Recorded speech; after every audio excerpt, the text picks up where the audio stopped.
معزز سامعین و ناظرین، السلام علیکم ورحمۃ اللہ وبرکاتہ۔ آج ہم مکی و مدنی صورتوں کے تیسرے گروپ کی تیسری مکی صورت یوسف کا آغاز کر رہے ہیں۔ سب سے پہلے اس صورت کا خلاصہ بیان کیا جائے گا اور اس سے حاصل ہونے والے سبق کا بھی جائزہ لیا جائے گا کہ ہمیں یہ صورت کیا سبق دیتی ہے۔ اعوذ باللہ من الشیطان الرجیم، بسم اللہ الرحمن الرحیم، الف لام را، تلک آیات الکتاب المبین، انا انزلناہ قرآنا عربیا لعلکم تعقلون، نحن نقص علیک احسن القصص بما اوحینا الیک ھذا القرآن وان کنت من قبلہ لمن الغافلین، اذ قال یوسف لأبیہ یا ابت انی رأیت احد عشر کوکبا والشمس والقمر رأیتهم لی ساجدین۔ صدق اللہ العظیم۔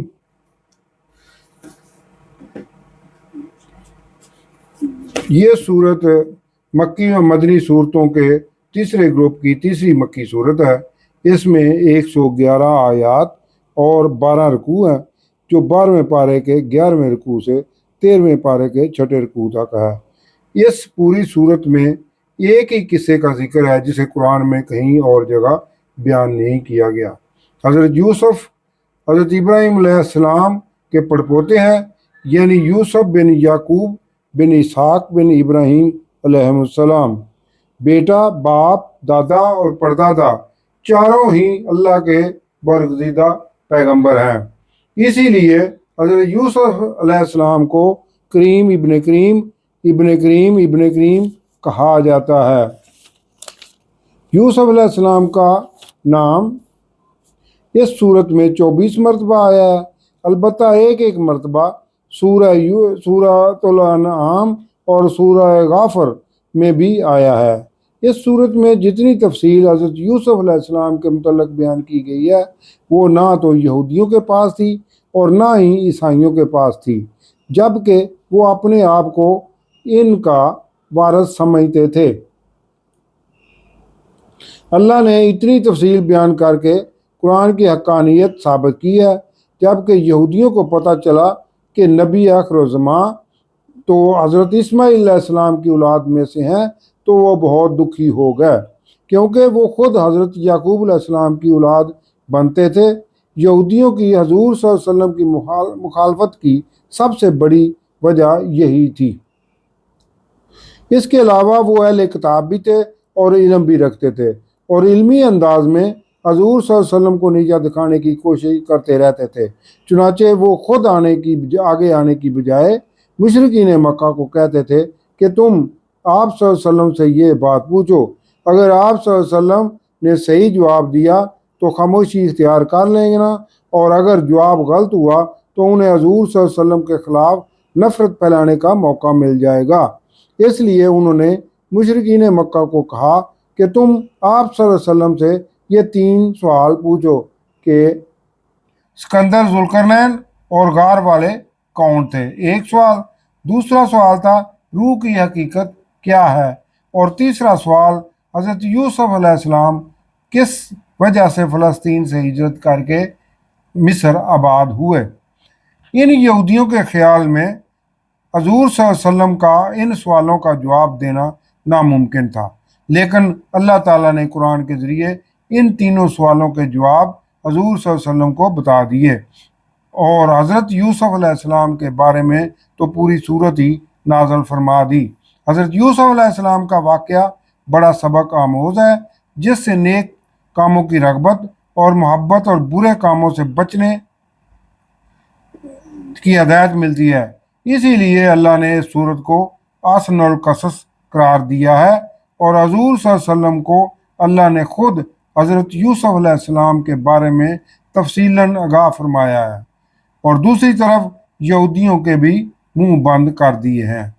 اب اس صورت سے ہمیں کیا درس ملتا ہے، ان کو اب اختصار سے بیان کرنے کی کوشش کروں گا۔ یہ صورت ہمیں سکھاتی ہے کہ ہمیشہ اللہ پر پختہ ایمان اور بھروسہ کیا جائے، چاہے کتنے ہی نامساعد حالات کیوں نہ ہوں۔ اللہ کی حکمت اور آسانی کے لیے ایک مقررہ وقت ہے اور اللہ ہی تکالیف کے بعد راحت عطا کرنے والا ہے۔ حاسدین کے شر کے سامنے یا غلامی کے عرصہ کے دوران یا ناجائز کردار کشی اور جیل میں ڈالے جانے کے وقت حضرت یوسف علیہ السلام کا اللہ پر توکل، صبر و تحمل اور بردباری عظیم و شان مثالیں ہیں جسے ہمیں بھی ان حالات میں اپنانا چاہیے۔ سورہ یوسف خوابوں اور ان کی درست تعبیروں کو بھی بہت زیادہ اہمیت دیتی ہے۔ آگے ہے، طاقتور ہونے کے باوجود معاف کر دینا، جیسے حضرت یوسف علیہ السلام نے اپنے بھائیوں کو کھلے دل سے معاف کر دیا تھا، رحم اور ہمدردی کی ایک مضبوط ترین مثال ہے۔ حضرت یوسف علیہ السلام کے بھائیوں کی کہانی تباہ کن حسد سے بھی خبردار کرتی ہے۔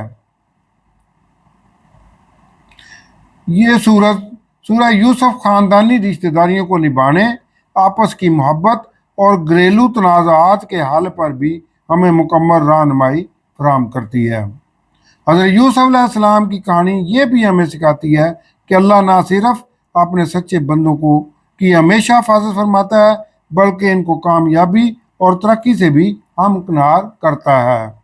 یہ بھی کہ مشکل ترین اور آزمائش کے عرصہ کے دوران ہمیشہ اللہ ہی پر توکل اور بھروسہ کیا جائے کہ اللہ ہی تمام تر تکالیف کو دور کرنے والا ہے۔ حضرت یوسف علیہ السلام کی طرح آخر کار اللہ پر بھروسہ اور اللہ سے کی جانے والی دعاؤں اور التجاؤں سے ہی زندگی کے کٹھن مراحل ختم ہوتے ہیں۔ الغرض یہ صورت یوسف اچھے کردار کی قدروں، خودداری اور اخلاق کے اعلیٰ معیار کو ہمیشہ برقرار رکھنے کے لیے ایک مکمل رہنما ہے۔ اب اس مختصر سے جائزے کے بعد اب اس صورت کا باقاعدہ مطالعہ کرتے ہیں۔ آج اس سلسلے میں آیت نمبر 1 سے 20 تک کا مطالعہ کریں گے۔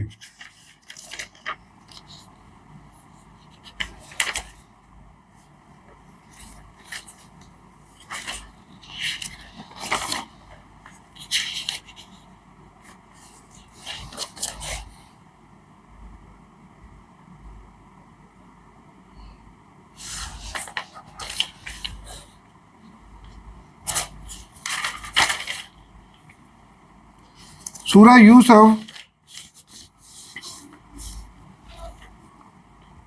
حروف مقطعات الف لام را سے شروع ہوتی ہے۔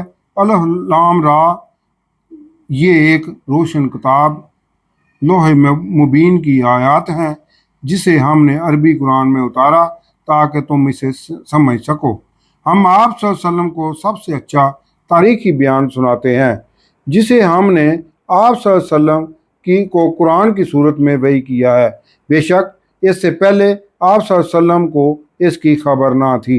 یہ اس لیے کہا گیا ہے تاکہ مشرکین اور یہودیوں پر اس قرآن کی سچائی اور حضور نبی کریم صلی اللہ علیہ وسلم کی سچائی واضح ہو جائے۔ مشرکین مکہ نے اسی واقعہ کا یہودیوں کے کہنے پر آپ صلی اللہ علیہ وسلم سے سوال کیا تھا۔ واقعہ یہ ہے کہ جب یوسف علیہ السلام نے اپنے والد یعقوب علیہ السلام سے کہا کہ اے میرے باپ، میں نے 11 تارے اور سورج اور چاند کو دیکھا کہ وہ مجھے سجدہ کر رہے ہیں، باپ نے کہا اے میرے بیٹے، اپنا خواب اپنے بھائیوں کو نہ بتانا ورنہ وہ تیرے خلاف غلط منصوبہ بندی کریں گے۔ بے شک شیطان آدمی کا کھلا دشمن ہے،